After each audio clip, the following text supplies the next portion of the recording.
दोस्तों, बिहार स्टेट 2024 की परीक्षा को ध्यान में रखते हुए शिक्षक कला एवं अन्य दक्षता अनिवार्य प्रश्न पत्र जो है जो पिछले साल 18/9/2023 को पूछा गया है, उसके सारे क्वेश्चन को मैंने इस वीडियो में कवर किया है। ये क्वेश्चन आपकी अपकमिंग जो आपके एग्जाम है 2024 उसके लिए काफ़ी इंपॉर्टेंट है, तो वीडियो को लास्ट तक देखिएगा, आपको यहाँ पर काफ़ी प्रॉफिट होगा। तो चलिए एक एक क्वेश्चन करके यहाँ पर शुरू करते हैं। देखिए यहाँ पर मैंने जो आज का क्वेश्चन लिया है 18/9/2023 के लिया है। ऐसे करके हम यहाँ पर 15, 14, 13, 13, 10, 9 मतलब सारे क्वेश्चन को यहाँ पर कवर कर लेंगे। तो स्टेप आने वाले वीडियो में एक एक करके सारे पॉइंट को, सारे टॉपिक को कवर किया जाएगा। देखिए जो 18/9/2023 का जैसे मैंने आपको बताया वो यहाँ पे क्वेश्चन को लिया गया है। चैनल पर नए हैं, यदि आपको लगता है कि ये चैनल आपके परीक्षा से संबंधित है, आपके लिए यूजफुल है, तो चैनल को सब्सक्राइब जरूर करिएगा। और सब्सक्राइब करने के बाद आपको यहाँ बेल आइकन को जरूर टच कर देना है, ताकि आपको कोई भी इन्फॉर्मेशन जो है मिस ना हो। वीडियो हेल्पफुल लगेगा तो लाइक जरूर कीजिएगा।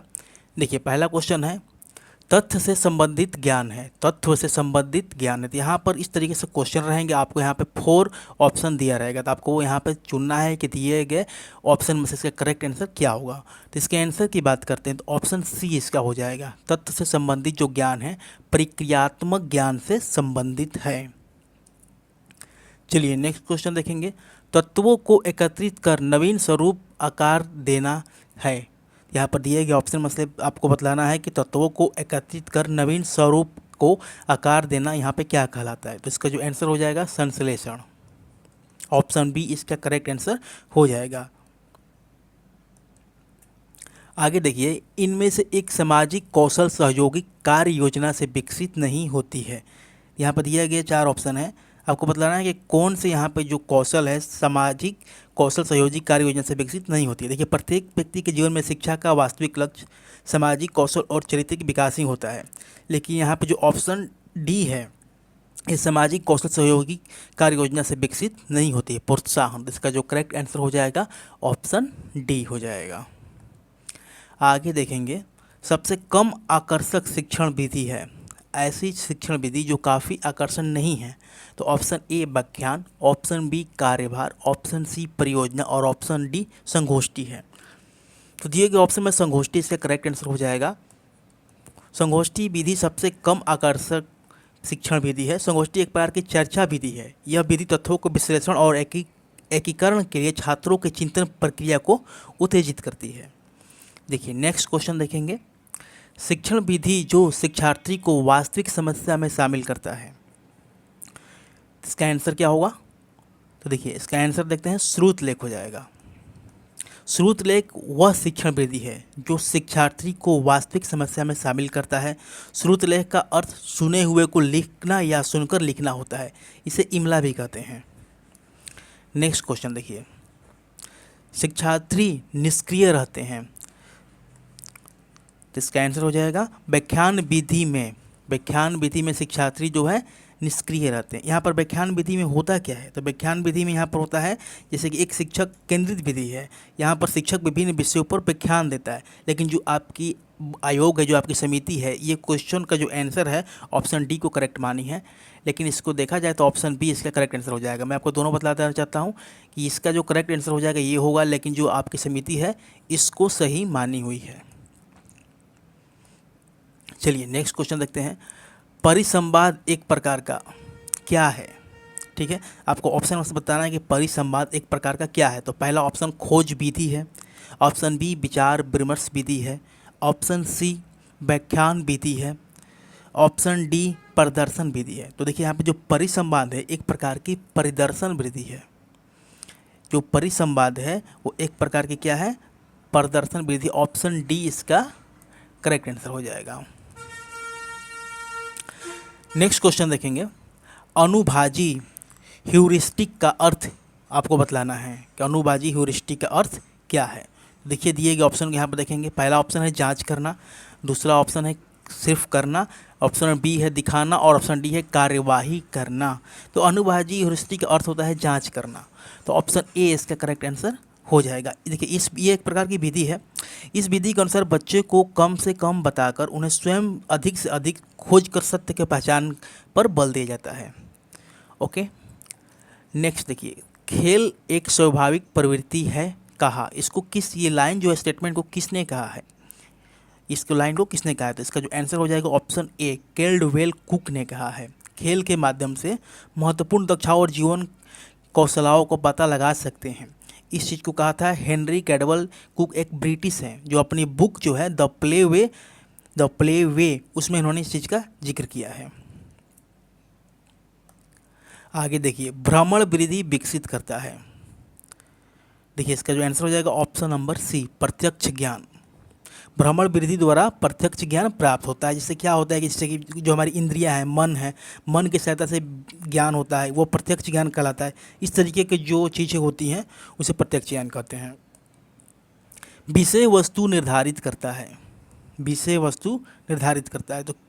तो दिए गए ऑप्शन में से इसका जो आंसर हो जाएगा ऑप्शन बी हो जाएगा, शिक्षक की मनोवृत्ति जो है विषय वस्तु को निर्धारित करता है। कैसे निर्धारित करता है? जैसे कि विषय वस्तु का निर्माण करते समय सामान्यतः जो शिक्षक ही होते हैं शिक्षार्थी से संबंधित मनोवैज्ञानिक, दार्शनिक, सामाजिक, राष्ट्रीय दृष्टिकोण का ध्यान रखते हैं। तो इस तरीके से पाठ्यचर्या का विषय जो है महत्वपूर्ण अंग होता है। तो यहाँ पर इसका जो आंसर हो जाएगा, विषय वस्तु निर्धारित करता है, शिक्षक की मनोवृत्ति को निर्धारित करता है। अगला क्वेश्चन, शिक्षार्थी केंद्रित विधि है। शिक्षार्थी केंद्रित विधि है। देखिए आगमन विधि शिक्षार्थी के केंद्रित विधि से संबंधित है। तो यहाँ पर जो इसका आंसर हो जाएगा ऑप्शन ए हो जाएगा करेक्ट आंसर। इसमें होता क्या है? इसमें विशिष्ट अनुभवों और उदाहरणों के माध्यम से समान नियमों का निर्माण किया जाता है। जैसे कि जिससे उससे छात्र जो अधिक सक्रिय होकर सरल संप्रत्यों की सहायता से नवीन कार्य को जो करते रहते हैं। नेक्स्ट क्वेश्चन देखेंगे, पारंपरिक शिक्षण है। तो दिए गए ऑप्शन में से आपको देखना है कौन सा आंसर होगा। पहला है निगमन, दूसरा ऑप्शन बी है सम्मिश्रित, ऑप्शन सी खेल आधारित और डी है प्रयोगात्मक। तो इसका जो आंसर हो जाएगा ऑप्शन नंबर सी, खेल आधारित। ठीक है, तो पारंपरिक शिक्षण जो है खेल पर आधारित है। अगला क्वेश्चन देखेंगे, सामान्य से विशिष्ट उपागम है। सामान्य से विशिष्ट उपागम दिए गए ऑप्शन में से कौन सा हो जाएगा? देखिए निगमन सिद्धांत में सामान्य से विशिष्ट का प्रयोग किया जाता है। तो इसका आंसर हो जाएगा निगमन में, ऑप्शन ए से करेक्ट आंसर हो जाएगा। अगला देखिए, शिक्षक केंद्रित शिक्षण है। तो दिए गए ऑप्शन में से इसका आपको आंसर बतलाना है। पहला ऑप्शन है प्रजातांत्रिक, ऑप्शन बी सत्तावादी, ऑप्शन सी रचनात्मक, ऑप्शन डी आलोचनात्मक निर्णय वाला। तो इसका जो आंसर हो जाएगा ऑप्शन बी हो जाएगा, सत्तावादी। शिक्षण का सत्तावादी स्तर केंद्रित होता है, जबकि शिक्षण के प्रजातांत्रिक स्तर छात्र केंद्रित होता है। ध्यान दीजिएगा, शिक्षण का जो सत्तावादी स्तर होता है वो केंद्रित होता है, वहीं हम बात करें शिक्षक का प्रजातांत्रिक स्तर वो छात्र केंद्रित होता है। वो भी आपसे पूछा जा सकता है। नेक्स्ट, माप में पहला चरण है। माप में पहला चरण है, तो इसका जो आंसर हो जाएगा ऑप्शन डी, क्या मापना है इसका निर्णय माप का पहला चरण है। देखिए माप के चरण के बारे में स्मिथ स्टेवेंस ने 4 स्तर बतलाए हैं।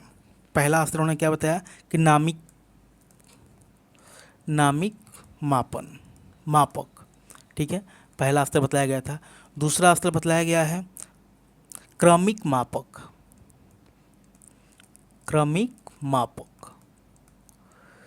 तीसरा स्तर की बात करते हैं तो यहाँ पर हो जाएगा अंतराल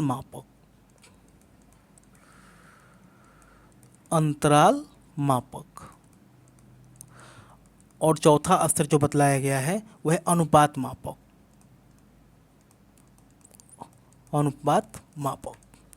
ठीक है, तो यहाँ पर आपको ये भी ध्यान में रखना है कि इसके कितने स्तर हैं, 4 स्तर हैं। नेक्स्ट जो है, निम्नलिखित में किसकी गुंजाइश सबसे कम है। तो यहाँ पर आपको ऑप्शन से बतलाना है किसकी गुंजाइश जो है सबसे कम है। देखिए ऑप्शन ए मूल्यांकन, ऑप्शन बी आकलन, ऑप्शन सी माप, ऑप्शन डी परीक्षण। तो इसका आंसर हो जाएगा ऑप्शन डी, परीक्षण का जो है गुंजाइश सबसे कम है। क्यों ऐसा होता है कि देखिए विशेष क्षेत्र में शिक्षण के पश्चात उस क्षेत्र में छात्र की योग्यता, शक्ति, प्रदर्शन, विकास की मात्रा मापन करने की विधि को ही परीक्षण करते हैं। ठीक है, तो इस तरीके से जो ऑप्शन है तो परीक्षण की गुंजाइश सबसे कम होती है। नेक्स्ट क्वेश्चन, रचनात्मक मूल्यांकन का उद्देश्य क्या है। रचनात्मक मूल्यांकन का उद्देश्य क्या है? तो देखिए यहाँ पे दिए गए ऑप्शन में से अंतिम स्थिति की जांच करना, ऑप्शन बी यहाँ पे अगली कक्षा में पदोन्नति, ऑप्शन सी छात्रों का चयन करना, ऑप्शन डी छात्रों की प्रगति की निगरानी करना। यहाँ पे इसका आंसर हो जाएगा ऑप्शन डी हो जाएगा, छात्रों की प्रगति की निगरानी करना। तो रचनात्मक मूल्यांकन का उद्देश्य है छात्रों की प्रगति की निगरानी करना। नेक्स्ट क्वेश्चन, निम्नलिखित में से आपको सही क्रम बतलाना है कि जो एक लिखा गया है किसमें सही क्रम में लिखा गया है। देखिए इसका आंसर देखते हैं, तो ऑप्शन ए इसका करेक्ट आंसर हो जाएगा। सबसे पहले परीक्षण, मापन, आकलन, मूल्यांकन, ये होता है, तो ऑप्शन ए इसका करेक्ट आंसर हो जाएगा। अब यहाँ पे एक चीज़ थोड़ा सा समझ लेते हैं, परीक्षण किसे कहते हैं। तो परीक्षण को शिक्षण कार्य का आकलन और मूल्यांकन करने के लिए सबसे छोटी अवधि के रूप में जाना जाता है। वही बात करते हैं यहाँ पर मापन के बारे में, तो मापन आकलन तथा मूल्यांकन की एक तकनीक है। अब बात कर लेते हैं यहाँ पर आकलन के बारे में। यह संपूर्ण अकादमिक अवधि के दौरान निरंतर चलने वाली प्रक्रिया है। और मूल्यांकन की बात करते हैं तो इसका उद्देश्य मूल्य निर्णयन करना होता है। चलिए नेक्स्ट क्वेश्चन देखते हैं, निम्नलिखित में से किस प्रश्न चिन्ह अधिक विश्वसनीय होगा। ठीक है, तो कौन सा प्रश्न चिन्ह सबसे अधिक विश्वसनीय होगा। पहला ऑप्शन है बहुविकल्पीय प्रश्न, संक्षिप्त उत्तर और निबंध समापन। तो दिए गए ऑप्शन में से आपको बतलाना है, तो इसका आंसर हो जाएगा बहुविकल्पीय प्रश्न सबसे अधिक विश्वसनीय हैं। ठीक है, नेक्स्ट क्वेश्चन देखते हैं, किस प्रकार के प्रश्न को विश्वसनीयता के साथ चिन्हित करना कठिन है। आप लोगों से रिक्वेस्ट है, यदि आपको लग रहा है कि मैंने आपके लिए थोड़ा सा भी एफर्ट किया है, मेहनत किया है, तो वीडियो को लाइक जरूर कीजिएगा। चलिए क्वेश्चन को देखते हैं, किस प्रकार के प्रश्न को विश्वसनीयता के साथ चिन्हित करना कठिन है। यहाँ पर पहला ऑप्शन है संरचित निबंध, ऑप्शन बी है असंरचित निबंध, ऑप्शन सी संक्षिप्त उत्तर और ऑप्शन डी है बहुविकल्पीय प्रश्न। तो देखिए इसका आंसर हो जाएगा असंरचित निबंध। अगला क्वेश्चन देखेंगे, निबंध प्रकार के प्रश्नों का मुख्य लाभ क्या है। तो देखिए यहाँ पर ऑप्शन देखते हैं, पहला ऑप्शन कह रहा है छात्रों की सीखने की कठिनाइयों का निदान कर सकते हैं। दूसरा ऑप्शन कह रहा है चिन्हित करने के लिए निबंध है। ऑप्शन सी छात्र उत्तर का अनुमान लगा सकता है। ऑप्शन डी वे जटिल सीखने के परिणामों को माप सकते हैं जिन्हें अन्य प्रकार के प्रश्नों से नहीं मापा जा सकता है। तो देखिए इसका आंसर हो जाएगा ऑप्शन डी हो जाएगा, वे जटिल सीखने के परिमाणों को माप सकते हैं जिन्हें अन्य प्रकार के प्रश्नों से नहीं मापा जा सकता है।